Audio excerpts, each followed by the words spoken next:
अगर वाकई में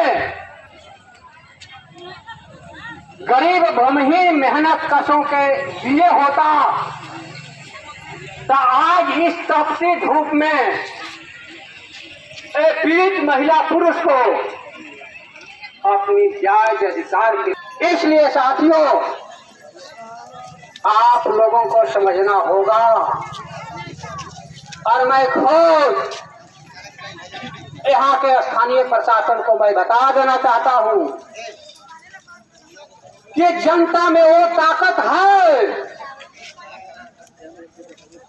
जो अपने दम पर भी अपने अधिकार को हासिल जनता कर सकती है। लेकिन आपको यह संदेश और चेतावनी देने के लिए आए हैं ताकि कल आप हमसे यह सवाल नहीं कर सकते हैं कि आपने इस तरह का बात था तो मुझे अवगत क्यों नहीं कराया। क्योंकि भादारा और भड़तुआ जिसका उदाहरण है, जनता ने अपनी जायज अधिकारों के लिए कुर्बानी देने के लिए तैयार हुई और तैयार होकर के भूमि सुधार कानून की दिशा में काबिज। आज ग्रामीण अर्थव्यवस्था को सुचारू करने के लिए, सुदृढ़ करने के लिए गांव में बराबरी भूमि की बंटवारा करनी होगी, तभी ग्रामीण स्तर पर अर्थव्यवस्था सुदृढ़ हो सकता है। नहीं हो सकता है।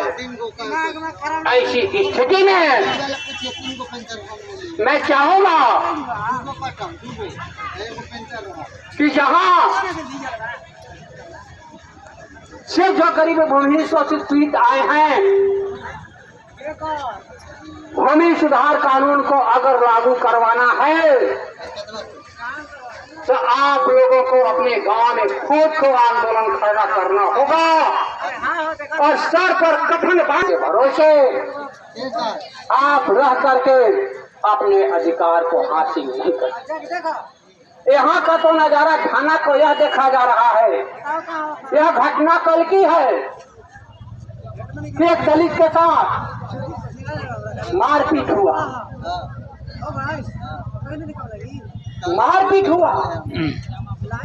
और जो मारने वाला है वो पहले से थाना में आकर हाजिर हो गया और जिसके साथ घटना घटी वो बाद में आया। लेकिन यहाँ का करिश्मा यह था कि अपने को जनप्रतिनिधि कहने वाले लोग पहले से मौजूद थे और अंत को गतवा उस देश को रफा दफा करके खत्म करवा। यही न्याय है, यही कानून है कि आज किसी को कोई आबरू के साथ खिलवाड़ करना शुरू करे, किसी को कोई मोबाइल फोन पर धमकी दे और किसी को गाड़ी पर बैठा करके उठा करके ले जाए, किसी को रास्ता चलते मारपीट करे और उस तरह की घटनाओं को दबा दिया जाए, क्या यही न्याय है? अरे प्राथमिकी होता, बाद में सच्चाई क्या है सुपरविजन में आपको देखना था। सुपरविजन में आपने देखता कि सच क्या है और झूठ क्या है। मुकदमा लिखने का राइट है, आपका कानूनी अधिकार है, लेकिन ऐसा नहीं। इसलिए साथियों, मैं कहना चाहता हूं कि आप लोग अपने प्रखंड के सारे कर्मातों को देख रहे हैं, सारे कर्मातों को देख रहे हैं कि यहाँ अगर कोई गरीब भूमि बिहार सरकार भूमि को दखल करके रखा है तो उसके विरुद्ध तुरंत अतिक्रमण का नोटिस चला जाएगा। लेकिन वही बाहुबली लोग अगर उस तरह की भूमि को दबा करके रखे हैं, उनके पास कोई नोटिस नहीं जाएगा। यह किसका कमाल है? यह पैसा का कमाल है, यह बाहुबलियों का कमाल है। आज ये नीतीश बाबू लाख भी सुशासन का ढिंढोरा पीट ले, लेकिन सुशासन और सामाजिक न्याय का नमूना आज इस नौहट्टा प्रखंड में देखने को मिल रहा है। इसलिए साथियों मैं कहना चाहता हूं कि आप लोगों को कुर्बानी देने के लिए तैयार रहना होगा, क्योंकि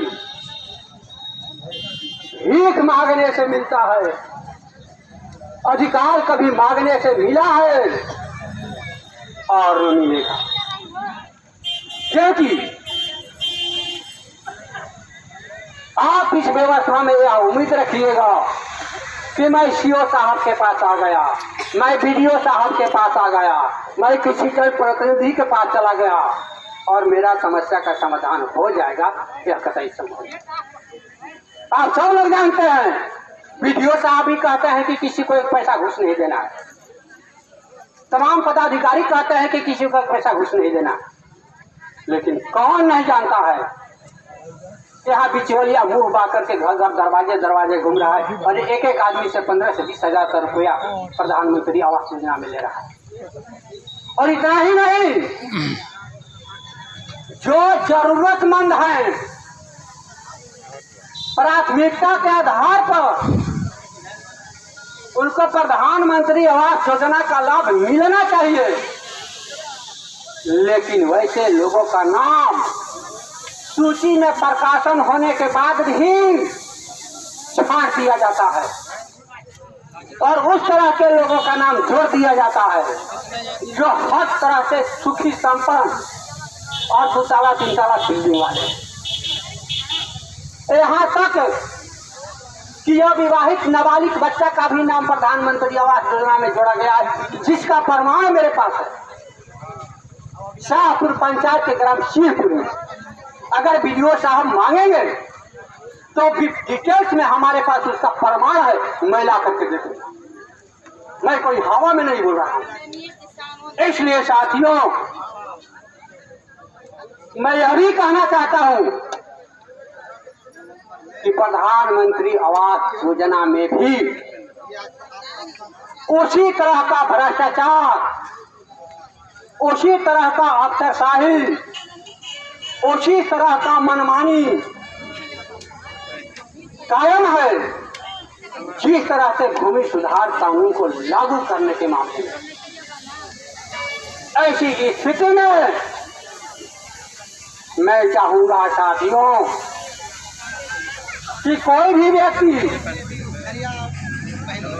अगर उसका चेहरा सामने आ जाए कि नहीं ये बिचौलिया, ये दलाल और यह गलत काम करने और करवाने के लिए यहाँ घूम रहा है, वैसे लोगों को पकड़ करके ढूंढ दीजिए और ढूंढ करके भागिए मत। आप वहां पकड़ करके रखे रहिए, बाद में निपट लिया जाएगा, जो सामने आएगा उसको देख लिया जाएगा। क्योंकि हमारे पास क्षमता नहीं है, हमारे पास औकात नहीं है कि किसी को मैं 15 से 20 हजार रुपया घूस दे दी। तो इसका मतलब कि हम इस योग्य श्रेणी के रहते हुए भी ये तमाम अधिकारों से वंचित रहेंगे। तो ऐसी स्थिति में हमारे सामने विकल्प क्या है? ऐसी स्थिति में हमारे सामने वही विकल्प है कि करो या मरो, क्योंकि दम घुट घुट करके जीने से अच्छा है अफसरशाही के तलवे के नीचे दब करके मरना अच्छा नहीं है। उससे अच्छा है कि अपने तमाम अधिकारों के लिए भ्रष्ट अफसरशाही के खिलाफ एकजुट होकर के शहीद होना, ये आपके लिए बहादुरी है। क्योंकि साथियों आपके सामने इसके सिवा कोई विकल्प नहीं। आज देख लीजिए, एक कैमूर की पहाड़ी है, एक कैमूर की पहाड़ी में रहने वाले आदिवासियों एवं अन्य जगहवासियों के लिए वन अधिकार कानून 2006 बनाया गया, जिसमें वन अधिकार कानून 2006 के अंतर्गत वनवासियों एवं परंपरागत गैर वनवासियों के लिए काफी सुविधा और अधिकार प्राप्त होने वाला है। लेकिन उसे दरकिनार करते हुए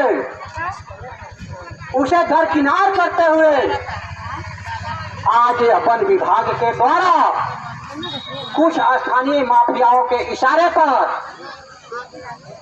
जो सदियों से जंगल में घर बना करके रह रहे, खेती बाड़ी करते आ रहे हैं, उनकी बस्ती और खेती को उजाड़ने की साजिश की जा रही है। यहाँ तक कि कैमूर वन क्षेत्र को टाइगर प्रोजेक्ट के नाम पर, कैमूर वन क्षेत्र को टाइगर प्रोजेक्ट के नाम पर घोषित केंद्र सरकार द्वारा किया गया। और सोचिए कि जो कैमूर प्रोजेक्ट क्षेत्र के अंतर्गत आए हुए वो व्यक्ति हमेशा के लिए उस वन भूमि से बेदखल हो जाएंगे। क्या आपके लिए, ये सरकार के लिए, आप जनों की जान और जहान से बढ़कर के एक जंगली जानवर है। आप सोचिए कि आप जंगली जानवर से भी बदतर हैं, क्योंकि आपको उजागर करके और यहाँ इस जंगल में जानवर को बसाया जाएगा। आखिर ये सरकार और प्रशासन ने क्या सोचा कि जो सदियों से इस जंगल में रह रहे हैं, सैकड़ों गांव उजड़ जाएंगे, आखिर उनकी स्थिति क्या होगी, वो कहाँ रहेंगे, उनका परिवार क्या खाएगा और किस तरह से रहेगा? क्या इसके लिए केंद्र सरकार और राज्य सरकार ने कभी सोचा? नहीं, कभी नहीं सोचा। एक बुक में नीतीश कुमार निकाले थे कि 15 आते सारे हम व्यवस्था को ठीक कर देंगे, जंगलवासी जो रहने वाले लोग। आज 22 हो गया, लेकिन उस दिशा में एक भी कदम नहीं उठा सके। और ये सरकार, केंद्र सरकार और राज्य सरकार अपने द्वारा किए गए घोषणा वायदे को 1% भी जमीन पर लागू नहीं किया। एक गरीब भूमिहीन आदिवासी शोषित समुदाय के लोग जब अपने अधिकार को हासिल करने के लिए सरकार द्वारा बनाई गई कानून को लागू करने के लिए आवाज उठाते हैं, संघर्ष करते हैं, लड़ने के लिए आगे बढ़ते हैं, तो उन्हें कहा जाता है कि ये तो नक्सलाइट है, ये तो उग्रवादी है और ये तो आतंकवादी है। यही उपाधि दी जाती है। मैं जानना चाहता हूँ कि उग्रवादी, आतंकवादी पैदा करने वाले कौन है? ये भ्रष्ट सरकार, ये जन विरोधी सरकार, और एक जन विरोधी सरकार के भ्रष्ट अफसरशाही, जिस दिन जन विरोधी सरकार के भ्रष्ट अफसरशाही अपने आप को सुधार ले, कोई भी व्यक्ति घर छोड़ने के लिए तैयार नहीं होगा। आप जान रहे हैं साथियों कि देश का प्राण, इस देश का हृदय सैनिक होता है, इस देश का हृदय सैनिक होता है, और सैनिक को भी ठेका पर दी जा रही है 4 साल की नौकरी के लिए। और सोचिए कि इस देश का दिल और इस देश का प्राण भी अगर ठेका पर चला जाए तो इस देश की हालात क्या होगी और इस देशवासियों का हालात क्या होगा, इस पर आप खुद सोचिए। तो साथियों, मैं इतना ही कहते हुए अपनी बात को समाप्त करता हूँ। धूप का समय है, बैठने का भी उसी तरह से है। मैं चाहूँगा रवि जी से कि जनवादी नारों के साथ इस कार्यक्रम को